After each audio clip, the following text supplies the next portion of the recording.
Hello, everyone, and welcome to My Thoughts Exactly. I'm your host, Charles Baran. Those who know me know I love art. I love all types of art, but I especially like the abstract expressionism of the 1950s and 40s, Jackson Pollock, Willem de Kooning, and Rothko. And I also love photography, black and white photography, color photography, portraiture, landscape, all types of photography. So I'm so excited to announce that my guest today at the Zoom table is New York-based photographer Marc Yankus. Marc Yankus just had a solo show at the Grand Central Terminal in New York City. His recent series called New York Unseen is all about the iconic buildings of New York, like the Ansonia Hotel, the Flatiron, all these wonderful buildings which he captures in a very unique and different way. So let's head over to the Zoom table and have a nice chat with Marc. Here we go. Hello, Marc. Thank you so much for being on the show today. It Thank is you, Charles. It's great to see you. it's yes, it's great to see you, and it is an honor to have you here and to talk about your work. But before we talk about your amazing photography, tell the people watching today a little bit about your background, where you're from. We want to know all that information. Sure. My parents moved to Manhattan from Long Island when I was 11 in 1968. And I grew up on the Upper East Side. I went to High School of Art and Design. But before high school, I was always drawing in my sketchbooks, which I wish I could find them, but they seem to have disappeared. And then I went to School of Visual Arts and I studied painting and drawing and illustration. I didn't study photography in college. I did study photography in high school. So I got a high school education for photography, and then the rest was self learned.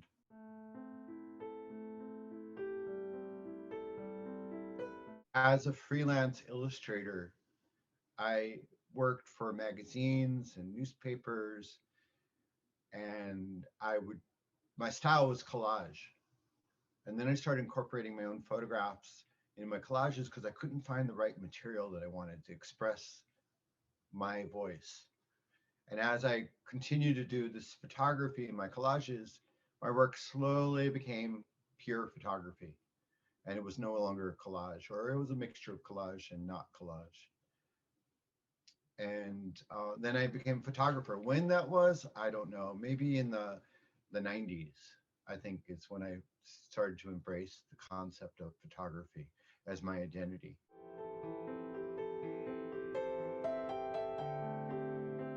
I spent a lot of time looking at your work, and I clearly see an evolution in your style. Your earlier work, your earlier photography work, Right. there were many portraits, and they were very intimate and personal. And then your landscape work was also very impressionistic, almost abstract, I would say. Right. Your current series of photographs, which is a series called New York Unseen, which coincided or also happened to be your sixth solo show at Clamp Art Gallery in New York. Right. Congratulations. Thank Uh, you. you in that series, you capture New York's most iconic buildings and architecture, such as the Flatiron Building, the Which I Ansonia. love. One of my favorite buildings. Yeah. It's an amazing building, the Yeah. Ansonia Hotel on the Upper West Side.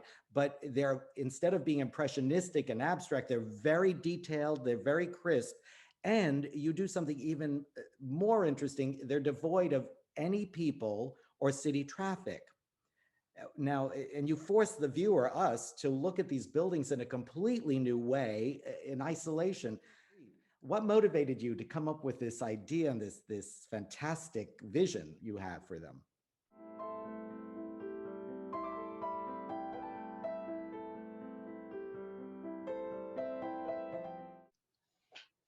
I don't know if it was intentional when I started doing this, but I would work on, I'd take a photograph of something that I really liked, building, and then I would start to notice things were in the way. Like I'd remove the cars, I remove the people, I remove all the signage, I remove the street lamps, I remove traffic lights, because I wanted to focus. I wanted you to be able to see clearly the architecture, what was unique and special about that building. And it's very, very time consuming because how do you remove an object from a photograph when there's nothing behind it? You know, this like if I take something out, there's nothing there. So I had to recreate that hole in the photograph. So sometimes I'd go in front of the car, I'd photograph the building, then I'd go in front of the car that was blocking the view, and I'd photograph the patch. I created like a patch of what was missing, and then I would painfully put it into the whole picture to make it seamless. But it was definitely complicated because when you get close to an object or a building, the perspective is different than when you're way back there and you're shooting the picture.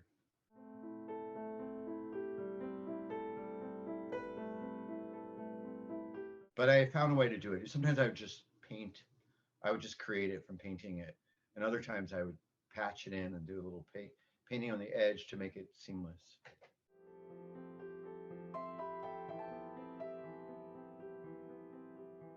Kinds of photographs are multiple photographs, especially when it's a long building like the Metropolitan Museum. You know, it's really long.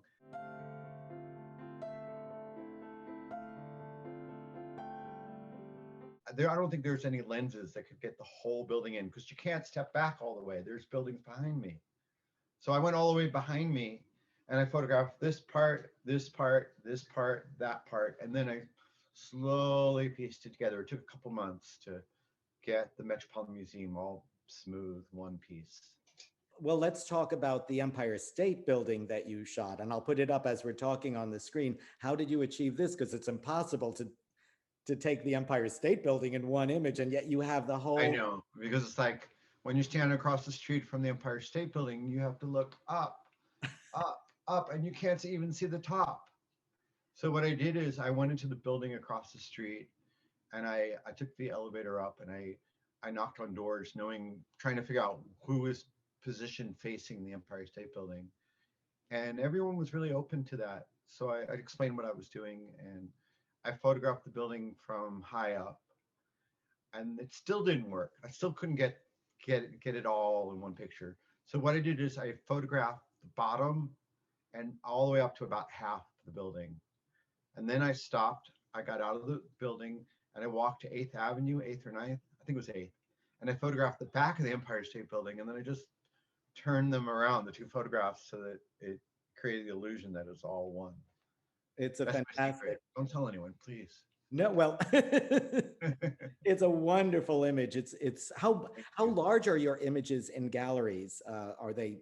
um, I well, for the ones that are not long horizontal that have been pieced together, my normal photographs are about 40 to 60 inches for the biggest size at the moment. You know, They're so beautiful. I can't display that in my apartment because there's nowhere to I can put a 40 by 60 picture. Your apartment is very charming, but I realize it's a New York West Village apartment, and there are space requirements there, so Right. or restrictions, I should say. Yeah. Now, your sixth show at Clamp Art Gallery, New York Unseen, also coincided with a solo show at Grand Central Terminal in New York. It was great timing. That must have been very exciting to see your work hanging, your work of iconic buildings hanging in an iconic structure. Right. Was that Yeah, it was special? very exciting. And what happened was the MTA, the Manhattan Transit Association, the subway and buses, contacted me and asked me if I'd like to have a show at Grand Central Station. And of course, I said yes. Why not? I would have been very disappointed had you said no. But the tragic part of the show is the first part of the show, the opening. I had a really beautiful opening with a lot of people. It was really fun. But shortly after that, the pandemic came, and then they closed the room. And the show was supposed to be a year, and the room is still closed. But you can peek. You can, if you're really nice and you ask the security guard, they'll let you in. Well, hopefully that'll We're open. still there for another month or two. Now, in your work, you have a very obvious love affair with the city of New York. It's so apparent. Have you thought about bringing your camera to another city and doing that, what you did for New York in London or Paris, maybe? I saw an article in the New York Times, and it was about the lockdown. And I think, from what I remember, they were not letting people outside of their homes after, let's say, 6 p.m. And they had a photograph of a beautiful building. I don't know what building it was, but it's one of many beautiful architectural buildings in Paris. And I just felt this pain in my heart. I so wanted to be able to get on an airplane and go there. Just like such a great opportunity to photograph the buildings in Paris without people, without having to remove them. It's just that it's there. But I'm not going to get on an airplane yet. I haven't been fully vaccinated, and I don't want to die yet. Yes. No, you have much more work ahead of you. Yeah. This is, I can. But to answer your question, yes, I would love to photograph Paris and other cities. I'd like to go to Rome. I have some friends who live in Rome, and I have friends that like to photograph architecture, and it would it would be great at some point to Now, I want experience. to talk about your, you've been honored by having your work on the cover of several novels, Salman Rushdie and Philip Roth. And you also have designed, or your work has been on the Broadway show posters for Ma Rainey's Black Bottom and Doubt, very, very big Broadway shows. Yeah. And your work is in the permanent collection of the George Eastman House in Rochester, upstate New York, and also in the Library of Congress. Actually, I failed to tell you that the George Eastman House, it was an exhibit, not the permanent collection, but it's still a great honor to be in a show at the George Eastman House. Wonderful, fantastic. So my question is leading to what's next for you? Where can we go and see your work, or what are you working on now? I don't know what my next exhibition is, but I've been working on since March last year, photographing the pandemic, which many people are photographing the pandemic, but I'm doing it in my voice, my vocabulary, which might hopefully is different than others. And I have over 4,000 photographs that I have shot so far, and I've been going into the archive lately and going through all the different images, and it's bringing up a lot of memories of different periods of the pandemic. There were like different chapters or different scenes, like in a play. Each week there was something totally different or dramatic in New York City that because of the pandemic.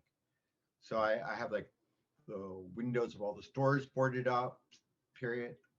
I have the people just starting to wear masks, not wanting to wear masks. Well, this leads me to want to talk about your process. When you leave the house, do you leave it with a direction in mind, like I'm going to photograph this particular building, or do you just walk around the streets and see what inspires you? Is there I'd say it's a combination of discovery, of walking around and finding something new.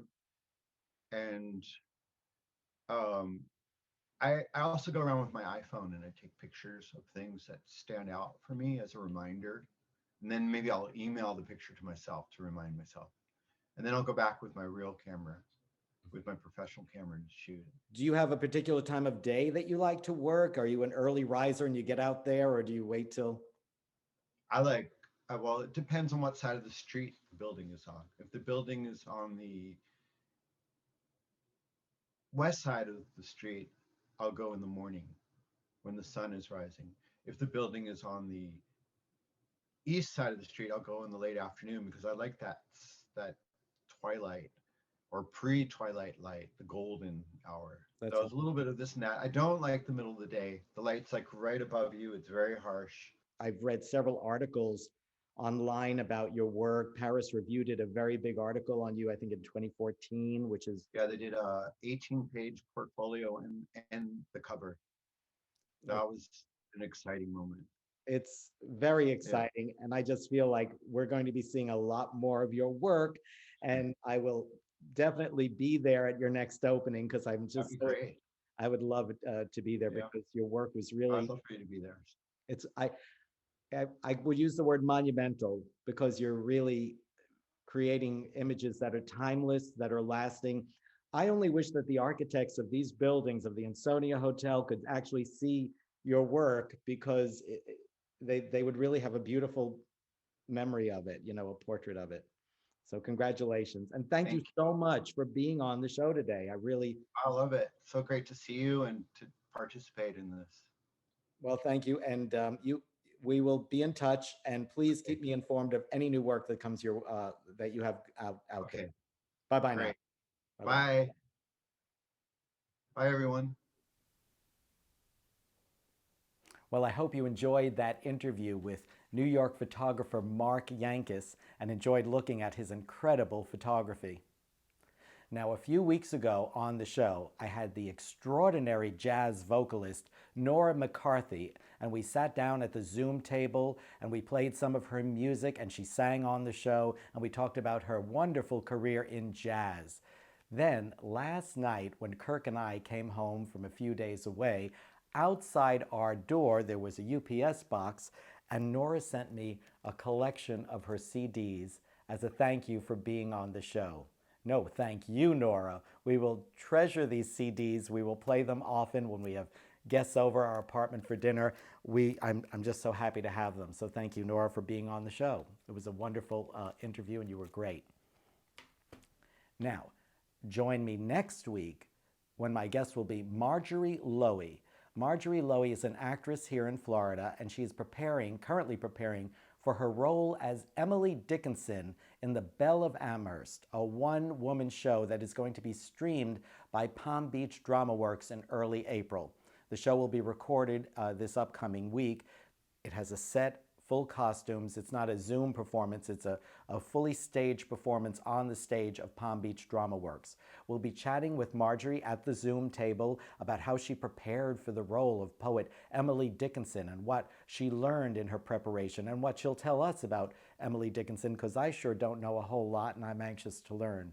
So join us next week here on My Thoughts Exactly for another terrific show. Thank you all for subscribing. I love each and every one of you. Love having you as a subscriber. If you're not a subscriber, please subscribe. This way you'll never miss a show. Thanks, everybody. See you next week. Have a great week full of positive energy. Bye-bye. Okay, now we get wild. Don't hang up. Dance, everyone dance.